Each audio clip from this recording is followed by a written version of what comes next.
Hi everybody, it's Cash, welcome back. Thank you very much for joining me today. I'm going to take a look at the transition pictures of Alexander the Great, King of Persia, King of Macedon, Pharaoh of Egypt, who died in the year 323 BC at the age of 32. He was considered in his day a phenomenal military prodigy, as was his father, Philip, actually. In fact, Philip couldn't be there on the day Alexander was born because he was out laying siege to a town. And Alexander took after him. He was in military service for about 12 years, I think, during which he invaded, he conquered, he mass murdered, and built up a considerable empire. It was very, very influential. But then, when he was 32, somebody apparently poisoned his wine. Or he had malaria. Or he had meningitis. Nobody really knows how he died. Poisoning seems to be the favoured one because he was a very, very heavy drinker. So I thought I'd take a look at his transition pictures and see if they gave a clue as to how he died. And also, I was quite interested in how somebody that powerful, that influential, would transition. And when I went into his energy, immediately I saw a cone. And Alexander was tumbling into it. He fell down and down and down and got wedged in the pointed end. There was no escape from this. At first he thought there might be. At first he thought it was just an issue of crawling out. If it was related to drinking wine, excessive amounts, then he'd been here before. He was a binge drinker. He knew this would be fine and he'd recover. Or did he? There was a sense here that maybe this was the one where he wouldn't recover. He felt really, really bad, which does point to poison. In fact, when I went outside the cone, it was moving. It switched from one angle to another angle. So yes, he expected to come out of it fine, but circumstances this time shifted, and he wasn't going to come out of it fine. And once it had stopped moving, it's like the end opened and he was spat out. He went down and down and down that tunnel I always see very, very quickly, actually, and landed in that metaphorical cave at the bottom. In fact, when he landed, he couldn't get, obviously in metaphorical terms again, he couldn't get his head off the ground. I felt terrible in that energy. I've never really been on a bender personally, but I have been drunk in my younger days. And you go, oh God, this is awful. I will never do this again. Never ever drink again. And of course you do a couple of weeks later, but that's how it was. But the worst one ever. It's like his head was full of bricks. And eventually, in the pictures, he rolled over onto his back and had to wait for this feeling to subside. And it took a little bit of a while, but of course, he now no longer had a body. And so it just eventually dissipated and he got up.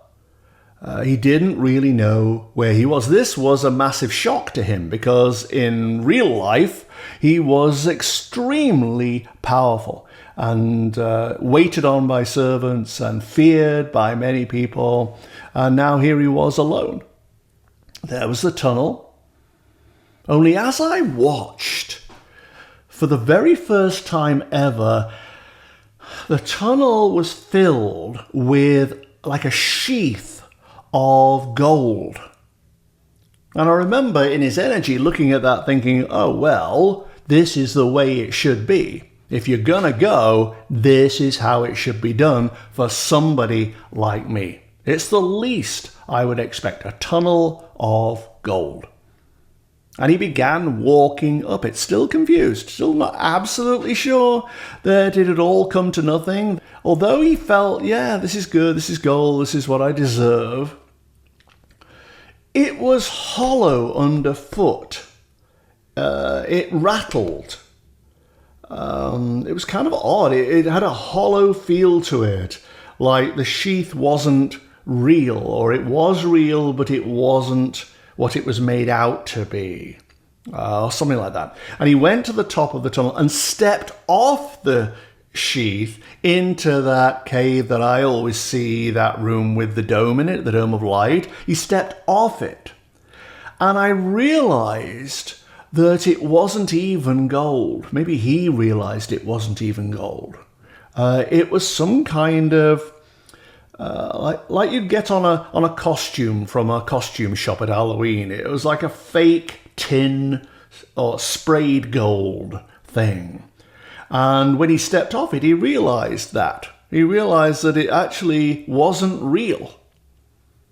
And he had, in his consciousness, a kind of cognitive dissonance, I think, whereby he came around to thinking that everything he had seen in life as being real, wealth, power, the ability to subdue, subjugate, conquer, take over land and stuff, it wasn't important.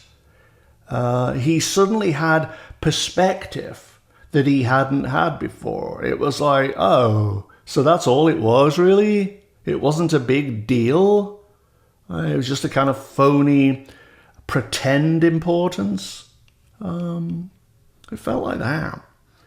And also, he looked at this cave with the light in it and realized that everybody went through this. Everybody came here.